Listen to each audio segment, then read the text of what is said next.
অজয়নদ চত্বর থেকে উদ্ধার হয়েছে মর্টার।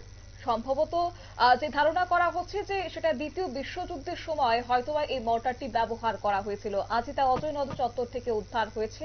খবর পেয়ে ঘটনাস্থলে বোলপুর থানার পুলিশ সেখানে ছুটে যায়, সঙ্গে বম স্কোয়াড ছুটে যায় সেটিকে নিষ্ক্রিয় করার জন্য, এবং পুলিশ ঘিরে রেখেছে গোটা এলাকাকে যাতে এই মর্টার থেকে কোনো রকমের অপ্রীতিকর ঘটনা না ছড়ায় কিংবা চাঞ্চল্য না ছড়ায়। এই প্রসঙ্গে যাব বিস্তারিত, আমাদের সঙ্গে যুক্ত হয়েছে প্রতিনিধি গোপাল শীল।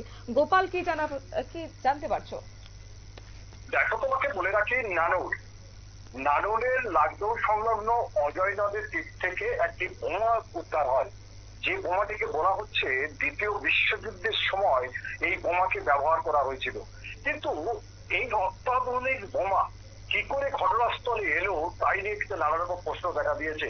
যে স্থানে হয়েছে সে স্থান থেকে 500 মিটার দূরে এই দ্বিতীয় আরো একটি বোমা উদ্ধার হয়। বলতে পারি তোমাকে, দুটো বোমা উদ্ধার হলো। এই দুটো বোমা উদ্ধার হয় ইতিমধ্যে চাঞ্চল্য ছড়িয়েছে। বিভিন্ন সেনাবাহিনীর লোকজন থেকে সেনাবাহিনীর কর্মকর্তারা ইতিমধ্যে সেই ঘটনাস্থলে এসেছে।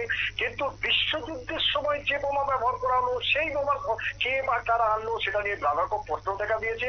যাই হোক না কেন, ইতিমধ্যে বোমাটিকে নিষ্ক্রিয় করার জন্য প্রায় 3 কিলোমিটার দূর থেকে ঘিরে রাখা হয়েছে। তোমাকে বলে রাখি, একদম সম্পূর্ণ ফাঁকা জায়গায়, যেহেতু অজয় নদের তীর, আশেপাশে কোনো মানুষের বাড়ি নেই, সেহেতু মানুষ অজ্ঞাতি ওইখানেই মনে করা হচ্ছে এই বোমাটিকে নিষ্ক্রিয় করা হবে।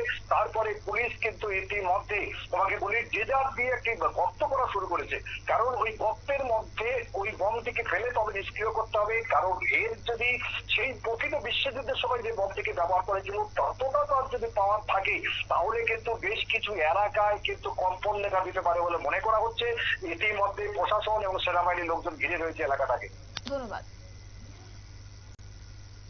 কার্যত যে খবর, যেটি সম্ভবত দ্বিতীয় বিশ্বযুদ্ধের সময়কার মর্টার, এবং সেনা জওয়ানের একটি প্রতিনিধি দল ঘটনাস্থলে এসে সব দিক থেকে তারা পরীক্ষা নিরীক্ষা করে দেখেন এবং এরপরে নিষ্ক্রিয় করার চেষ্টা করেছেন, এবং দীর্ঘ প্রচেষ্টার পর মর্টারটিকে মাটির নিচে অনেকটা পুঁতে বিস্ফোরণ নিষ্ক্রিয় করা হয়েছে। অদ্ভুত বিষয় হলো যে এতকাল ধরে জলে কিংবা মাটিতে পড়ে থাকার পরও নিষ্ক্রিয় করার সময় বিকট শব্দে বিস্ফোরণ হয়েছে এবং গোটা এলাকা এক প্রকার কেঁপে উঠেছে।